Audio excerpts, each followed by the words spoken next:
Welcome back to the Mookie channel, and you are looking live at Ichiro Suzuki's back. This is another one-card challenge thrown down by Shane Shoebox Legends.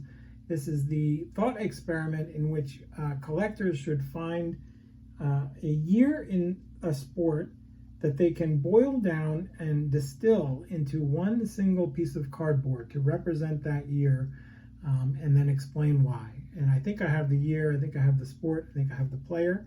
The player is Ichiro Suzuki, and the year is 2001. And that was the year that Ichiro came to America. The first Japanese-born position player ever to start a year in the major leagues. There was a ton of fanfare, a ton of expectations, but not all of it was high. In fact, one prominent baseball man at the time, Indians manager Mike Hargrove, said of Ichiro, quote, "He's a slap hitter who can run. I like him, but I think he'd be a fourth or fifth outfielder in the big leagues."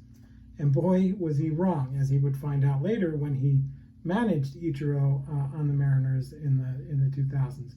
And there were a lot of baseball cards made of Ichiro Suzuki back in the day in 2001. The card producers were ready for him and ready for the production. But the one that I like and the one that I'm picking for this exercise is this one. This is a 2001 Bowman Heritage Ichiro rookie card. It is simple, it is austere, it is monochrome, it is classic and classy, just like the player and shown in the picture here, Ichiro. It is modeled after the 1948 Bowman cards, black and white, no facsimile autograph, no writing on the front except for the Bowman Heritage up there with rookie card. And this is a short print card. This is both Ichiro and Albert Pujols in that set were short printed. So it's a little bit more rare than the normal card. It's tough to pull. And I love this card. I love this card for how simple it is. I love this card for the heritageness of it all. And I love this card because, as I say here at the headquarters all the time, there is magic on the back of the card. So if we turn the card over to the other side, and read. It goes through some of the accolades that he came over to the States with from Japan, including all his gold gloves and MVPs and batting titles. But then it gets into, again, this was a card that was issued later in the year in 2001, so he had some baseball under his belt in America when it came out, including his record of winning the AL Rookie of the Month in 2001, in April and May of 2001, and his All-Star vote total. He was the leading vote getter in the American League with well over 3 million votes to start the game, and he led off the game with a single. And the card sort of stops short there before it tells the rest of the story. And I think the rest of the story is kind of important to talk about, because it's part of why I think this card is so cool and why Ichiro is so cool, why 2001 is such a great year. And so I just want to continue to think about. So it says he got the most votes and he led off the game with a single.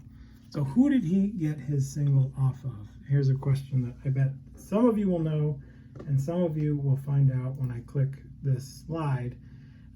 Randy Johnson was number 51 for the Seattle Mariners from 1989 to 1998, when he was traded by the Mariners to the Astros.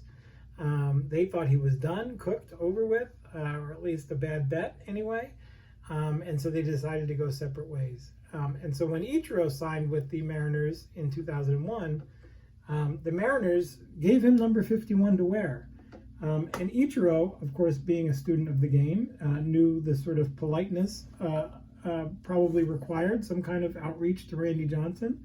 I mean, for all intents and purposes, the Mariners could probably have retired his number when he left Seattle back then. So Ichiro said to Randy Johnson, he reached out, he was hesitant, and he reached out to Randy Johnson and apparently sent a personal message to the big unit, promising him not to, quote, bring shame to the uniform.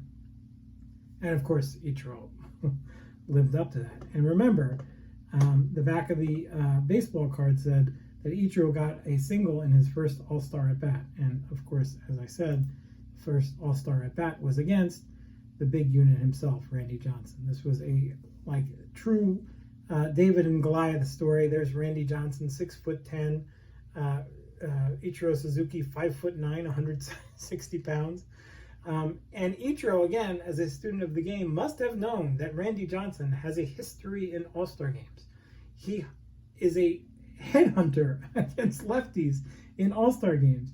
And you may recall back in 1993, Randy Johnson sending one flying over John Kruk's head. There's the ball there, and there's Kruk hitting the deck.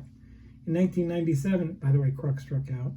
1997, it was Larry Walker's turn. The lefty turned around after the ball sailed over his head in at bat, flipped his helmet around and went to the right side of the batter's box, even though he was not a switch hitter.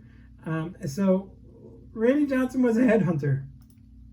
And that's what Ichiro was up against here in his first at bat. And again, this game was in Safeco Field. This was in Seattle. Ichiro was the hero of this of the game, of the stadium, the star of the day. Randy Johnson was the returning veteran, number 51 versus number 51. And as we know, Ichiro got a hit. He lined a ball on the ground to first base. There you can see Todd Helton on the upper right on his hands and knees after tossing the ball over to first. Too late because Randy Johnson, the gangly 6'10" frame, was too slow for Ichiro. David had beaten Goliath, gotten to first, and of course Ichiro would then go on the next pitch to steal second base as my favorite Mets catcher Mike Piazza spiked the ball on the way. You can watch the replay. It's kind of ugly. Not a great highlight from Mike. But so there you have it. Ichiro Suzuki would go on to have just one of the incredible years of all time. He won the MVP that year. He won the Rookie of the Year. He won a Gold Glove. He won a Silver Slugger. In fact, he is the only player in Major League Baseball history to do all of that in 1 year, with apologies to Fred Lynn, who did not have a Silver Slugger available to him to win in 1975. So Ichiro had one of the most elite, crazy years. It was a moon landing year for Japanese position players in America. And so there it was. He also, by the way, the Mariners won 116 games that year without A-Rod, without Griffey, without Randy Johnson, but with Ichiro leading off and doing incredible damage. And so to me, it is just one of the greatest years of all time. And for the reasons I pointed out, that piece of cardboard represents it really well. Unfortunately for Ichiro, the Mariners would not get to the promised land. They did not win in the playoffs or the World Series. And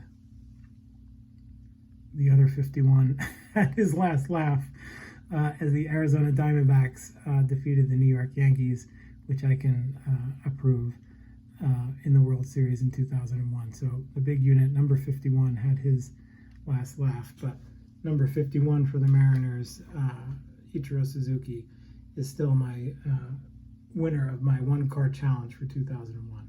That's it. That's all I know. I'm done with it. I'm done talking. And I wish you all the best, and thank you for watching, and hope you come back again. Thank you.